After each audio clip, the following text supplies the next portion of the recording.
Doing this film, I was a little bit shy because we come from kind of a punk background, Eskil and I, and we were counterculture and we didn't want to make sobby movies and stuff. But we realized through the films we've made that we've grown older and that the world is a tough place, and maybe we need, to be vulnerable and show characters that are vulnerable, men and women and everyone else.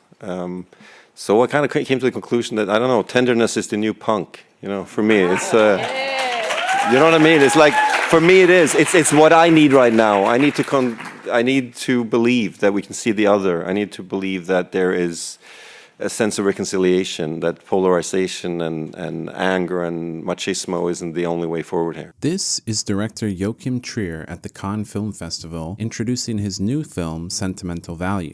It's a story about what we pass down, the homes and objects that carry memories, the unspoken trauma that gets inherited just as easily as talent, and the languages we learn to manage all of those emotions. Trier's reputation as a key figure in modern European cinema was earned slowly and insistently across his Oslo trilogy, Reprise, Oslo August 31st, and the breakthrough hit The Worst Person in the World. While those films focused on the lives of young people trying to navigate their place in the world, Sentimental Value feels like the natural evolution of that journey, turning that sense of introspection towards family wounds and the role of artistry. A film about the danger and beauty of turning the people you love into art. When a filmmaker points the camera at his own family, every frame has the chance of reopening old wounds. But that same act, using art to reach for the people we've hurt or lost, can also become the fragile way we find our way back. The story revolves around the Borg family, sisters Nora and Agnes, and their father Gustaf. Nora is a successful actress who's learned to use performance as armor. She craves transformation. Our introduction to her is a moment of anxiety, but once she hits the stage, her worries go away. For Nora, acting has this ability to suppress her anguish because she's able to hide behind the identities of her characters. Once the curtains close, though, all of her stresses come rushing back. Nora spends so much time performing other people's emotions precisely because she's afraid to confront her own.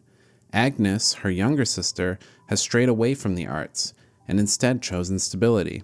She has a family and a normal academic job that provides a rhythm to her life based on predictability. Yet beneath that controlled exterior, Agnes struggles with many of the same pains as her sister. She too is afraid of confrontation, and you get the sense that her carefully built life is one designed to prevent her from being hurt. Much of the sisters' struggle leads back to their estranged father, Gustaf, a celebrated filmmaker and now a distant figure in their lives.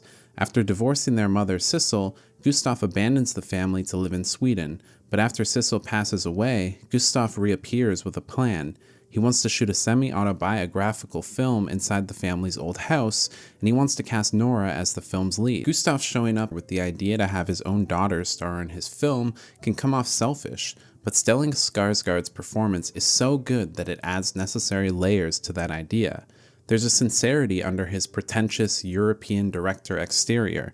He doesn't just want to make this film to exercise his own demons, he wants to find a way to heal his relationship with his daughters as well. For him, reconciliation isn't achieved through talking, but instead through his own creation. Lacking the words to confront his feelings directly, he turns to filmmaking as an outlet. But art can only heal what's made in collaboration, and Nora refuses to be a part of his vision. What Gustaf sees as an act of repair, she experiences as another act of his carelessness. After Nora turns him down, Gustaf turns to Hollywood star Rachel Kemp. Rachel is a young actress moved by a screening of one of Gustaf's old films. She's an A-lister who wants to break away from Hollywood in favor of more serious roles, so she of course accepts Gustaf's offer. But as she works on the film, she struggles with how personal it is to the Borg family. The plot to Gustaf's film is about a young mother struggling with suicidal ideation. The catch is, this is also how Gustaf's own mother passed away. When Rachel learns of this, she reasonably prods Gustaf for more information, but he refuses to open up, constantly telling her and the audience that the film is not about his mother. But as we get flashbacks to her suicide, we're led to believe that it is. For all his arrogance and cinematic prestige, we see that Gustaf is still someone who can only process his emotions and trauma through his work, and this project is seemingly no different.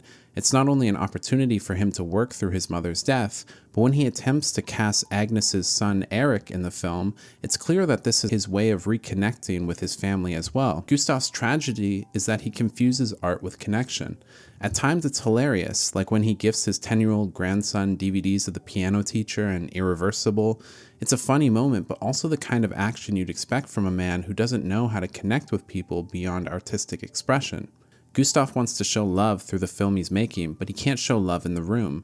Every time he crafts a scene, he's creating a safe distance from the pain that art is supposed to confront. What makes Sentimental Value so rich is that it doesn't just critique Gustaf, it situates him within a broader world where emotion has become marketable.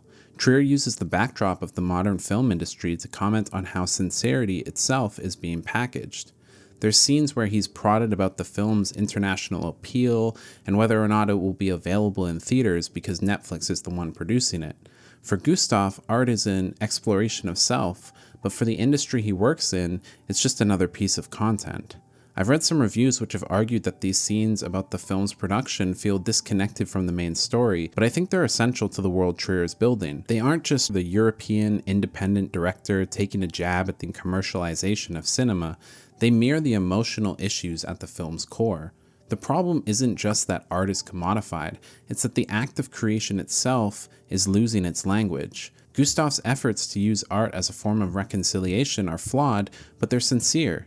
And yet he's trapped in an industry that has turned creation into content pipelines, where expression is measured by engagement and emotional release has been replaced by marketability. Trier seems to suggest that the very system built to distribute art is now making it harder for art to mean anything at all. That same confusion between creation and commodification bleeds into Gustaf's own work. In trying to make something deeply personal, he ends up replicating the same kind of exploitation he resents. This becomes clearest when he decides to shoot his new film inside his family's old house, turning a space of memory into a stage and the act of connection into a production. The family home looks as though it's been lifted straight from a Scandinavian storybook. The film even opens with a short story that serves to personify every inch of it. The house might be beautiful and fancy in design, but it has a ghostly feeling within its rooms and walls. Every corner feels lived in, not just physically but emotionally. Trier treats the house as a living being by embedding it with the memory of generations. When the sisters walk through the rooms of their childhood home, they're not only moving from one space to another, but they're retracing the outline of their family with all the traumas alongside it. There's a recurring motif of the silence of the house, the idea that the house can feel the silence of words left unsaid between family members. Because that's exactly what the Borgs have done for generations. They've built their lives around the art of not saying certain things. It's a family heirloom passed down from character to character until it becomes too heavy to carry. When Gustaf turns their family story into art, he unwittingly begins to translate that silence. The house, once a vessel of unspoken grief, becomes a stage where those emotions can finally take shape. What was once repressed now finds expression. In the final act of the film, Agnes convinces Nora to finally read their father's script. What first appeared to be a self-serving project gradually reveals itself as Gustaf's attempt to connect, not with his mother's death, but with his daughter's pain. The sisters are disarmed by the reality that the script, just like Gustaf insisted, really isn't about his mother. Instead, somehow, he has been able to craft a mirror to Nora's internal world without even knowing the full truth of her past.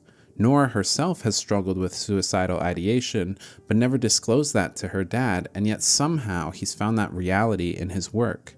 That realization from the sisters doesn't erase the struggles between them and their dad, but it reframes it. It allows Nora to feel seen, and for her to see her father in return.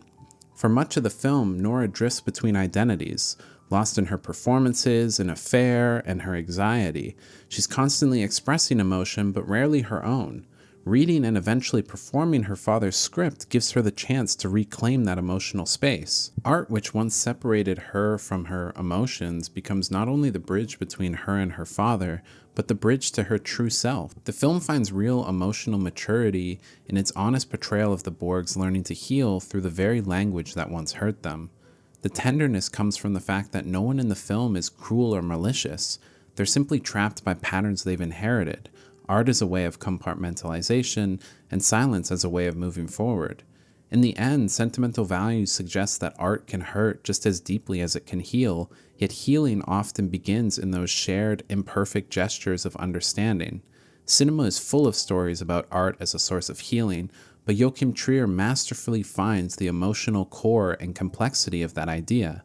This family, fractured by one man's obsession with communicating emotion through his art, somehow finally drawn back together.